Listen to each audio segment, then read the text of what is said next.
네, 시장이 밀리는 가운데 통찰력과 감각을 지닌 시장 프로들은 어디에 집중했을까요? 오늘 두 가지 안에서 힌트 찾아보겠습니다. 오늘 두 분, HB투자그룹 손여루 팀장, 테스타 자산관리 기동현 대표 모셨습니다. 두 분 어서 오세요. 안녕하십니까. 네, 시장 분위기 가라앉아 있는데요. 첫 번째 섹터부터 열어보겠습니다.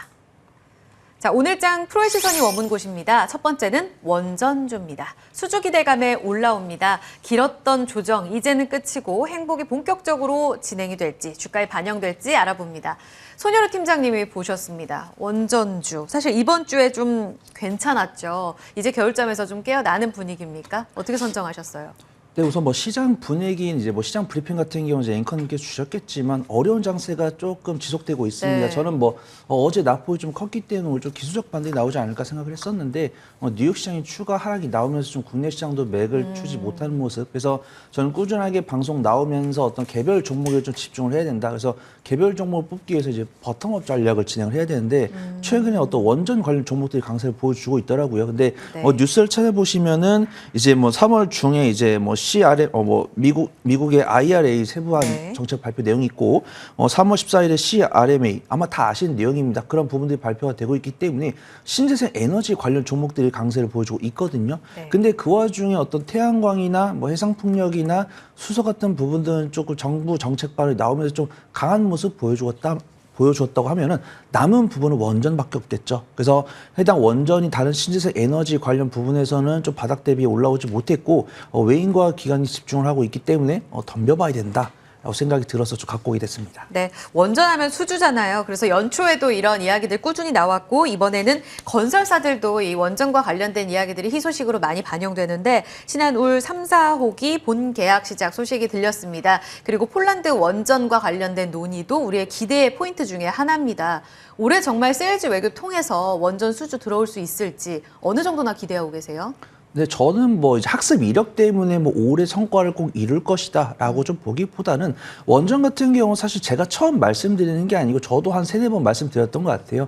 어떤 장기적으로 한 8년에서 10년 넘는 프로젝트라는 것을 아마 시청자분들도 아실 것이고 이제 윤석열 대통령이 대통령 취임하신 다음에 좀 언급을 하기 시작했고 어떤 고난이 있었지만 꾸준하게 어떤 우리가 선봉에 있어서 수주를 따진 못했지만 어느 정도 좀 뺏겼다고 할까요? 양보했다고 할까요? 어떤 좀 나눠 가지는 모습 보여주고 하면서 어떤 기술력 부분 때문에 그런 부분에서 우리가 어느 정도 할당 부분을 찾는 모습 그리고 윤석열 대통령이 동남아시아나 이런 훈방을 통해서도 꾸준하게 수주를 따내고 있는 부분 그리고 이제 증권사 리포트를 통해서도 어떤 불협화음은 일부 있을 수 있을지라도 어떤 두산 에너빌리티나 한수원이나 대우건설 노력을 하고 있고 이를 바탕으로 해서 올해 하반기까지는 좀 작은 성과라도 나올 수 있다라고 판단되고 있는데 원전 관련 종목들이 다른 신재생 에너지 관련 종목들 대비해서 바닥에서 이제만 올랐기 때문에 어떤 작은 기대감을 줄지언정 좀 변동성을 고려했을 때는 수익을 가져가 볼 수 있지 않을까 그렇게 좀 판단하고 있습니다. 네,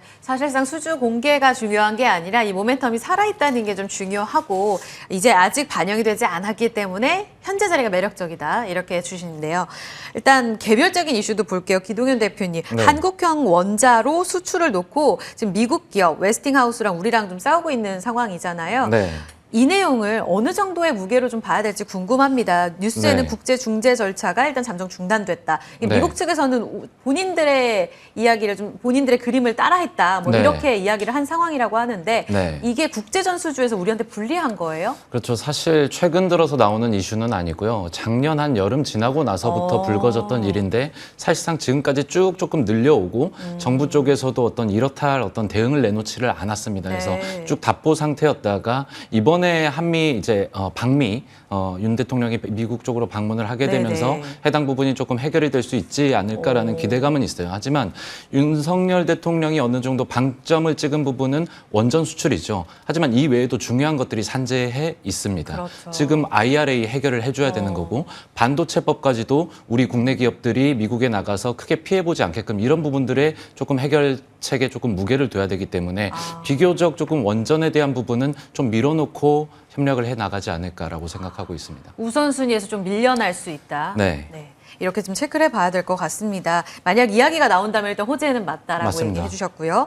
그럼 두산 에너빌리티가 최근에 원전주 안에서는 가장 분위기 좋더라고요. 손 팀장님, 이 종목을 원전주로 봐야 됩니까? 아니면 풍력주로 봐야 됩니까? 지금 신재생과 원전이 사실은 굉장히 대비되는 종목들이었는데 이번 주엔 같이 움직이더라고요. 두산 에너빌리티에 대한 해석 좀 부탁드릴게요. 네, 우선은 일단 뭐 풍력주냐 어떤 한 종목이 테마를 하나만 가진 경우는 거의 없죠. 근데 어떤 두 가지 테마를 동시에 봐야 된다라고 판단되고 있고 어떤 두산 에너빌리티의 진정한 실적은 해상풍력이 만들어주지만 어떤 단기적인 변동성이나 기대감은 좀 원전이 주는 종목이다. 그래서 판단을 해보도록 하겠습니다. 뉴스를 보더라도 이제 뭐 기업 계열을 보더라도 어떤 발전 설비, 뭐 담수 설비, 뭐 건설 부분에 대한 뭐 주 단조품을 제조하고 있기 때문에 네. 확실히 좀 해상풍력 관련주라고 볼 수도 있고요. 뉴스를 보더라도 꾸준하게 해상풍력 관련된 수주가 나오고 있는데 최근에 이제 어제 오늘 조금 두산 에너빌리티 차트 보시면 기관의 순매수가 꾸준히 들어오면서도 외인의 순매수 들어오면서 5% 이상 주가 상승을 만들어준 뉴스는 원전이라는 것을 알 수가 있습니다. 그래서 일단 뉴스를 찾아보더라도 두산 에너빌리티가 대형 원전뿐만 아니라 소형 원전인 SMR까지도 수주 자신감을 펼친다. 이런 뉴스가 나오면서 외인이 좀 반응하는 모습을 보여주기 때문에 매출을 기준으로 했을 때는 저는 뭐 해상풍력 7, 뭐 원전 3 이런 식으로 볼 수 있겠지만 네. 어떤 단기 변동성을 기준으로 했을 때는 좀 소형 원전이 좀 주는 영향력이 더 크다라고 판단되고 있고요. 단기적인 관점으로 접근하실 분이라고 한다면 뭐 수급동이 워낙 좋기 때문에 두산 에너빌리티 크게 좀 부담되지 않는다라고 판단되고 있고 내가 두산 에너빌리티를 좀 단기적인 원전주로 보실 거면은 네. 좀 단기적인 관점으로 이슈에 따른 뭐 슈팅 나올 때 그때 분할 매도하시는 게 좋을 것 같고 만약 해상풍력 관련주로 접근한다라고 하시면 수익 관점으로 분기 관점으로 실적 발표 전후로 좀 매매하는 관점을 좀 지켜보시면 좋을 것 같습니다. 아, 포지션을 잘 정해야겠네요. 키 패턴은 일단 원전일 수 있다. 저는 원전으로 보고 있습니다. 네, 알겠습니다. 개별 이슈 하나 더 여쭤볼게요. 대우건설인데 사실 오늘 건설주가 몇몇 종목들이 빨간불이 좀 들어오면서 시장 대비로는 강했는데 대우건설도 결국은 시장 따라가나 봐요. 음봉으로 전환됐습니다. 네. 강보합인데요. 신한 울 3, 4호기 수주. 사실 건설주가 이 원전이 들어가면 현대건설도 굉장히 튀었던 시절이 있잖아요. 그렇죠. 근데 시장 때문이에요. 전혀 호재를 좀 반영하지 못하는데 네. 어떻게 해석해야 됩니까? 대우건설도 막상 이제 매출 비중을 까보면 60% 이상이 주택에 추진이 되어 결국은. 있어요. 결국에는 그래서 숫자를 봤을 때 원전에 얼마나 수혜를 입을 수 있을까라는 것에는 조금 물음표가 있는 네. 거고 뭐 주가가 만약에 움직이게 된다면 해외 수주 비중이 꾸준하게 늘어나고 있는 부분 때문에 주가가 상승 탄력을 받을 확률이 훨씬 높습니다. 이라크 쪽에 누적된 수주 잔고가 7조 원이 넘는 상황이고요. 지금 대표적인 해외 사업 거점 국가로 찍은 게 지금 나이지리아인데 지난달에 또 7천억 규모의 수주가 있었기 때문에 네. 대우건설을 바라볼 때 뭐 신한울 쪽에다가 뭐 적극적으로 조금 수주 의지를 밝히겠다라는 것에 주가가 움직이는 걸로 기대를 하는 것보다 해외의 어떤 토목이라든지 플랜트, 본업에 집중해서 해외 매출 비중이 늘어나고 있는 점들, 환율도 계속 받쳐주고 있기 때문에 네. 이런 부분들에 좀 관심을 가져보면 좋겠습니다. 그러면은 주택 비중이 그렇게 높더라도 해외 쪽에 수주 소식 들리면 얼마든지 대우건설도 튀어오를 수 있다는 그렇죠. 말씀이세요? 네. 알겠습니다. 이번 주에 이슈 있었던 두 종목을 체크해봤고요. 원전주 변수도 볼게요. 손여루 팀장님. 사실 원전을 투자할 때 우리가 이거 짓고 또 수주 따내서 짓고 나서 후에 또 매출 비중에 반영되고 이 시차가 너무 길잖아요. 그래서 원전주를 어떻게 대응해야 되느냐에 대해서 개인 투자자분들이 아예 접근 안 하시는 분들도 많거든요. 지금 접근할 때 중요한 포인트가 뭔가요? 네, 우선 저는 원전을 3-4번 말씀드리면서 중장기적으로 접근하시라고 말씀드려본 적이 없습니다. 그만큼 뉴스를 좀 민감하게 보시면서 그나마 제가 좀 자신 있게 들고 온 이유는 어떤 최고점을 돌파하고 있는 부분이 아니기 때문에 네. 트레이딩 스킬이 없으신 분들도 꾸준히 좀 모아가는 관점으로 하면 수익을 가져갈 수 있다고 판단되고 있고요. 제가 언제나 탑픽을 말씀드릴 때도 어떤 실적이 안 나오고 정말 테마로만 갖고 온 종목은 손절 좀 칼같이 하셔라 이렇게 말씀을 드리고 있는데 리스크 많이 오늘, 주시죠. 네, 오늘도 제가 이제 탑픽은 당연히 저는 2등을 갖고 왔어요. 왜냐하면은 어떤 1등은 당연히 뭐 현대건설이 될 수도 있고 뭐 아니면 삼성물산이 될 수도 있고 대우건설이 될 수도 있고 두산 에너빌리티가 될 수 있는데 해당 종목들이 이제 추세를 이제 막 만들기 시작했기 때문에 대당도 좋지만 너무나도 밑에 있는 정말 성장성만 두루 갖춘 그런 종목들보다는 정말 성장성과 안정성을 고루 갖춘 종목들 위주로 좀 매매해 보시는 게 좋을 것 같다라고 판단되고 있고요. 네. 수급동에 봤을 때는 여전히 좀 외인과 기관의 매수세가 들어오고 있기 때문에 좀 크게 우려하실 필요가 없다라고 판단되고 있고 정말 걱정해야 될 부분은 좀 웨스팅하우스의 반격이라든가 아니면은 정말 원전 뉴스가 나온 다음에 한 저번에 AI나 이런 것처럼 한 일주일, 수급 2주일 쏠림이. 단위로 일주일, 2주일 단위로 꾸준하게 뉴스가 나와주면은 그 추세가 이어질 수 있습니다. 하지만 현재 우리가 이제 윤석열 대통령님 훈방 가가지고 MOU 체결했는데 MOU 체결 이후로 2주간의 호재가 없다라고 하면 밀릴 겁니다. 그럼 지금은 수급동에 따라서 발을 담갔다가 웨스팅하우스가 반격을 하면 그때 매도를 하시고 그다음에 한 내가 보유한 지 한 1주, 2주 정도 됐는데 추가적인 뉴스가 없다라고 하면 조금씩 비중 줄여나가면서 추가 모멘텀을 체크하시는 게 좋을 것 같다. 오, 그렇게 단기, 말씀드리도록 중기로 변수 말씀해 주셨습니다. 그 종목이 기대되는데요. 이등주로 가져오신 탑픽 누군가요? 네, 제가 시청자분들께 소개를 해드릴 탑픽은 한전 KPS라는 종목입니다. 우선 종목 개요를 좀 말씀을 드리면 한국전력이 전액으로 출자를 해서 설립한 발전설비 정비회사라고 말씀드릴 수 있겠는데요. 네. 어떤 한국전력에서 전비 설비를 만들어 놓으면 그런 유지 보수를 진행하면서 매출을 기록하는 기업이다. 그렇게 보시면 좋을 것 같습니다. 4사분기 실적 발표는 후실적을 발표하는 데 성공을 했고 그 이유는 노무비나 경비 같은 비용을 절감한 이유를 좀 들고 있습니다. 그리고 2023년 실적 같은 경우는 포스코 광양의 이발전 공장에 대한 개보수 공사를 진행하면서 그로 인해서 실적이 향상될 것으로 전망이 되고 있고요. 한국전력이 전액 출자를 했기 때문에 한국전력이 가는 길에 한전 KPS가 그 뒤를 따라갈 가능성이 있고 제가 뭐 이렇게 말씀드린다고 해서 2023년에 막 한국전력이 막 수준 엄청 따내고 두산 에너빌리티가 수준 엄청 따내고 그 뒤로 한전 KPS가 뭐 폭발적인 변동성을 보여준다라고 말씀드리는 게 아니고 충분히 지금도 공략할 수 있는 위치에서 좀 횡보하고 있으니까 매수를 해 놓은 다음에 제가 앞서 말씀드린 투자 전략대로 대응을 해 나가되 좀 단기 기대 수익률 좀 키울 수 있는 종목이다. 그렇게 좀 소개를 드리도록 하겠습니다.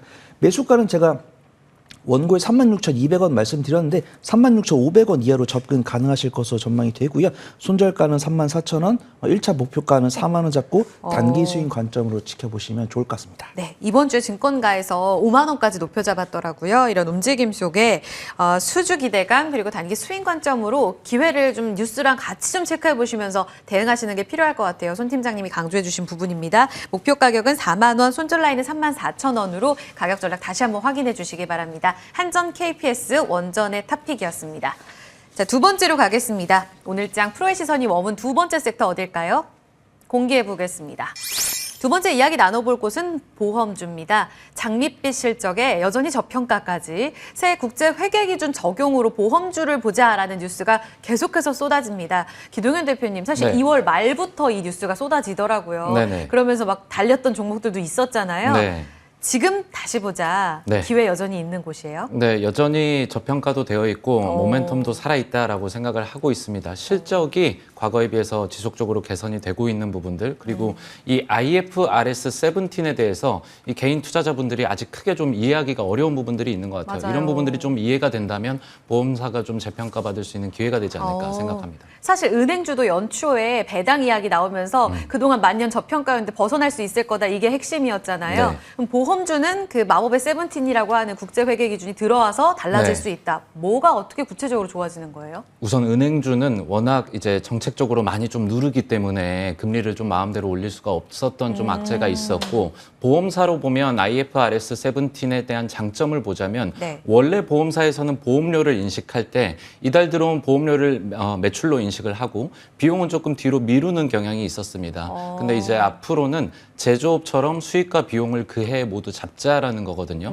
여기에서 장점이 어떻게 나오는 거냐면 네. 통상 이제 저축성 보험은 최근에 좀 높은 금리로 부담은 좀 있지만 네. 보험 소비자들한테 금리를 주기에 대신에 사업비를 조금밖에 못 댑니다. 이 사업비라는 게 보험회사를 운영하는 데 들어가는 비용을 편하게 말씀을 하는 건데 네. 보통 통상 저축성 보험의 1에서 3% 정도만 사업비입니다. 그러니까 보험사 입장에서는 사업비를 적게 떼니까 생각보다 남는 게 없다라고 생각을 하는 거고 대신에 보장성 보험은 납입 기간도 길고 만기도 뭐 100세, 뭐 종신 이렇기 네. 때문에 꾸준하게 납입 보험료가 들어오는 장점이 있습니다. 여기에 더해가지고 사업비도 30에서 40%나 됩니다.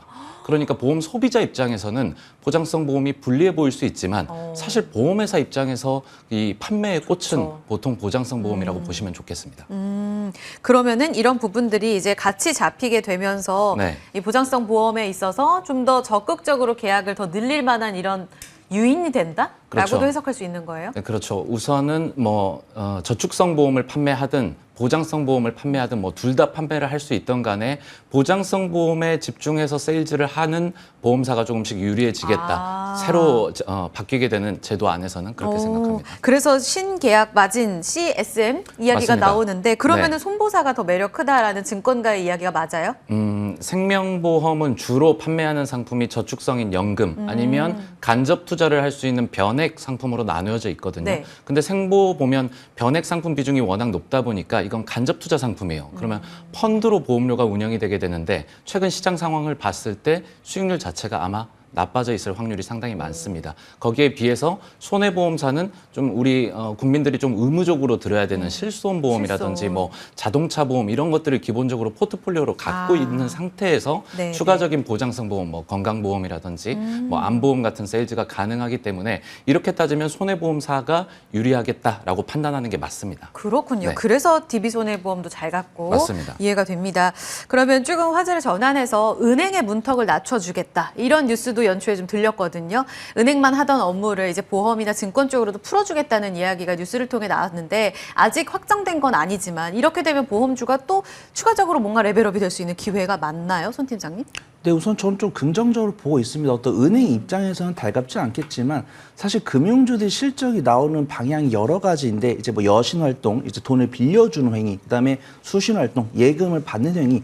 근데 사실 이제 규모를 보면은 당연히 여신보다 수신이 크죠. 우리가 예금 상품 나왔을 때는 이렇게 우리가 뭐 오픈런 해가지고 막 매진되고 그러는데 뭐 대출 상품 나왔다고 해서 매진되는 경우는 없잖아요. 그런데 이제 카드사나 이런 부분에서는 사실 수신을 못하고 여신으로만 좀 매출을 내다 보니까 어떤 은행 대비해서는 실적 잔치를 하지 못했었는데 아마 이런 부분들이 IFRS 시출의 개편과 더불어서 좀 카드사에 대한 실적 개선이나 그런 실적 향상에 좀 도움이 될 거다라고 판단되고 있고요. 개별 종목들을 봤을 때는 삼성카드 외에는 상장이 안 돼 있어서 아마 그 혜택을 좀 지주사가 가져갈 것이다라고 판단되고 있고요. 금융주나 화재보험 같은 경우는 좀 상장되어 있는 기업이 있고 네. 카드사 같은 경우는 삼성카드밖에 없는데 어떤 종목별로 이때 카드사가 일단 가장 큰 수혜를 입을 것으로 판단되고 있는데 카드사에 대한 투자 네. 여력이 좀 필요하신 분이라고 한다면 네. 지주사를 보시는 게 좋을 것 같고 기 대표님 말씀대로 좀 손해보험사가 수혜를 가져갈 것 같다라고 판단하시는 분들 좀 손해보험사 위주로 지켜보셔도 좋을 것 같다. 그렇게 말씀드리도록 하겠습니다. 네, 손 팀장님의 픽은 마지막에 공개하고요. 좀 결이 다르긴 한데 은행도 좀 잠깐 볼게요. 네. 아무래도 간밤 미국장에서 금융 시스템 리스크 이야기가 불거졌잖아요, 기 네. 대표님. 이렇게 되면 미국 금융주에 대한 건전성이라든지 규제 강화가 우리 네. 쪽으로 직접적인 영향은 안 줄지언정 뭔가 네. 심리적으로 영향을 줄 수도 있지 않을까 하는 걱정도 있는데 네. 많이 빠지진 않거든요. 어떻게 보세요? 네, 저는 오늘은 심리적으로 단기간에 조금 조정을 받았다라고 생각을 하고 있고 실버게이트라는 게 뭐 전통의 은행이라기보다는 가상자산을 기반으로 해서 성장했던 은행이기 때문에 영향을 미친다면 국내 어떤 은행주들보다는 비트코인과 같은 가상자산 관련주들의 영향을 끼칠 확률이 훨씬 높습니다. 국내 은행주들 보면은 예금금리 안 떨어지고 있거든요, 생각보다. 그 예금 잔고도 봤을 때 지속적으로 계속 순증하고 있어요. 한 200조 정도가 된다라고 합니다. 최근 1년 동안. 네. 그래서 증권사보다도 은행이 가지고 있는 현금성 자산이 훨씬 풍부하고 아직도 예금금리가 좀 탄탄하기 때문에 좀 시장 투자자들 입장에서는 은행 쪽은 조금 아직까지는 안전자산 괜찮다. 쪽으로 생각을 하고 있지 않을까라고 생각합니다. 네, 확산될 우려도 크지 않다. 그럼 보험주 가져오셨으니까 여기에서 점검하면서 탑픽으로 가볼게요. 그럼 네. 보험주 안에서 못 간 종목들은 꽤 있는데 네. 또 달린 종목은 앞서 말씀드린 대로 DB손해보험, 현대해상 잘 갔잖아요. 네. 신고가 쪽에 접근이 가능합니까? 아니면 덜 간 쪽에서 탑픽을 골라주셨습니까? 신고가 쪽으로 추천을 드리면 당연히 시청자분들께서는 접근이 어려울 기대 수익이 거라고. 너무 낮아지고. 네, 그렇죠. 아마 접근이 두려울 거라 생각하고 앞서 계속 손해보험이 좋다라고 했는데 결국에 네. 추천은 생명보험사거든요. 어디예요? 네, 한화생명입니다. 오, 하나생명을 조금 주목을 하고 있는 이유가 네. 전통의 생명보험사의 어떤 포트폴리오에서 이제는 조금 벗어나가지고 다각화를 꾀하고 있는데 우선 수급부터 보면 외국인이 이거래일 연속 매수를 해주고 있고 기관 안에서도 보험과 연기금에서 매수세가 좀 최근에 잡혔습니다. 네. 지금 하나생명이 적극적으로 운용을 하고 있는 게 자회사로 가지고 있는 이제 GA 법인보험 대리점이라고 하는데 지금 이쪽의 성장세를 좀 주목을 하고 있는 겁니다.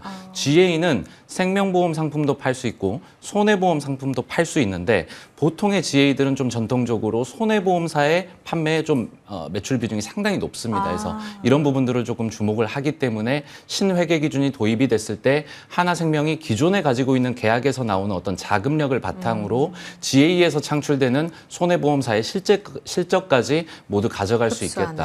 라고 생각을 하고 있고 하나생명은 전통적으로 개인 영업에 특화가 되어 있습니다. 하지만 뭐 작년이었나요? 최근에 피플라이프라는 법인보험 대리점을 인수를 하게 됩니다. 네. 피플라이프는 법인 영업에 강점이 있기 때문에 두 개의 어떤 영업 스타일이 합쳐졌을 때 해당 부분에서도 시너지를 낼 수 있다. 그리고 지금 하나생명은 13년도부터 인리 쪽에 진출을 해가지고 이쪽에 보험사를 인수를 하기도 네. 했습니다. 보통 신흥국, 베트남, 인도네시아 홍콩, 대만 이쪽에 하나생명이 진출해 있는데 예. 어떤 전 세계적인 어떤 추세를 보면 세계화가 조금 무너지고 블록화로 재편되는 과정에서 신흥국이 계속 주목을 받고 있고 이 신흥국 쪽으로 어떤 거대 자금이라든지 4차 산업이 흘러 들어오고 있으면 고용이 늘어나고 사람이 늘어나게 되면서 보험이 필요한 건 당연한 겁니다. 그래서 신흥국 쪽에 먼저부터 사업을 진출하고 있었던 하나생명이 여러 이런 포인트들로 인해서 상승 탄력을 받을 수 있겠다라고 예측합니다.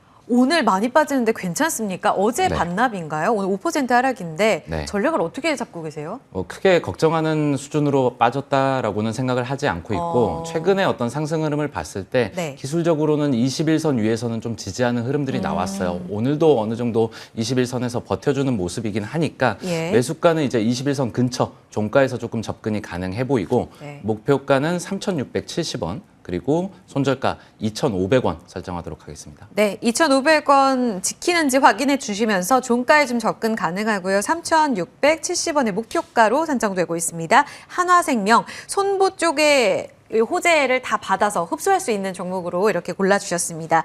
손 팀장님도 보험주 안에 탑픽 가져와 주셨어요. 어떤 종목이에요? 네, 기 대표님이 한화생명을 소개를 해드린다고 하면 저는 삼성생명을 소개를 드리도록 두 분 다 하겠습니다. 생명으로. 네, 우선은 이제 뭐 은행이랑 증권은 좀 뻔하니까 뺐고요. 네. 그다음에 화재보험, 생명보험, 카드사 이 세 군데에서 봤는데 카드사는 제가 아까 말씀드린 것처럼 삼성카드 외에는 상장이 안 돼 있기 때문에 지주사 쪽으로 보시는 게 좋을 것 같고요. 일단은 제가 아까 말씀드린 것처럼 실적 반영은 아마 카드사가 제일 될 겁니다. 그 다음에 이제 손해보험 같은 경우 이제 앵커님 말씀해 주신 것처럼 최고가 영역이 있기 때문에 저는 그나마 좀 기대 수익률을 키울 수 있는 종목 중에서 안전한 종목은 삼성생명이 아닐까 이렇게 판단되고 있고요. 네. 우선은 어떤 이때 IFRS 17 전환에 따라서 실적이 개선될 것이다. 그로 인해서 주주 환원의 확대를 가질 것이다라는 리포트가 나와 있고요. 저는 최근에 이제 삼성 관련 뉴스를 봤을 때 상속세 분할 납부를 위해서 좀 삼성가에 계신 분들이 좀 지분을 매도하고 있다는 뉴스가 나오더라고요. 그래서 밀려 이런 있는 것들은 사실 거예요? 이제 장내에서 매도하기보다는 장외로 매도하기 예. 때문에 이 차트상에는 영향이 없지만 그런 것들을 봤을 때는 이제 투자분들께서 조금 관심을 가지고 계신 것으로 판단됩니다. 그래서 저는 뭐 물량이라고 생각되지는 않지만 사실 지분 이제 상속세를 내기해서 지분을 매도하겠다는데 그걸 뭐 좋아하시는 분들은 안 계실 텐데 어차피 삼성생명은 제가 단기적인 트레이딩 관점으로 말씀드리는 게 아니고 네. 안정적 실적이 나오고 있고 재무제표 관리 방안이 개선되면서 우리가 보지 못했던 실적 개선이 보일 것이고 이로 인해서 주주 환원이 된다고 하면 지금도 4.5%의 배당을 주고 있는데 그 이상의 좀 배당을 가져갈 수 있다고 판단되고 있고요. 최근 수급등을보다도 외인의 꾸준한 순매수세가 이어지고 있고 네. 2월 달에 상승분을 반납하면서도 두텀 매물대 위치한 구간에서 지지하는 모습 보여주고 있기 때문에 제가 누누이 말씀드리지만 단기적으로 말씀드린 종목 아니기 때문에 금융주 중에서도 하락이 선반영되어 있고 외인이 사고 있고 2023년 실적 향상이 전망되는 종목은 반드시 좀 지켜보셔야 된다. 그렇게 좀 말씀을 드리도록 하겠습니다. 매수가는 제가 66,500원 말씀을 드리고요. 네. 손절가는 63,000원이지만 추가 매수가로 보셔도 된다. 그다음에 목표가는 73,000원 잡고 올해 상반기나 올해 연말까지도 지켜보셔도 좋을 것 같습니다. 네, 화제가 잘 달렸죠. 두 분 모두 다 이렇게 먼저 간 쪽보다는 기회 있는 쪽으로 제시해 주셨습니다. 기동현 대표의 한화생명, 손여로 팀장의 삼성생명, 보험주 타피까지 들어봤습니다. 프로의 시선 여기서 인사드릴게요. 손여로 팀장, 기동현 대표와 함께했습니다. 고맙습니다.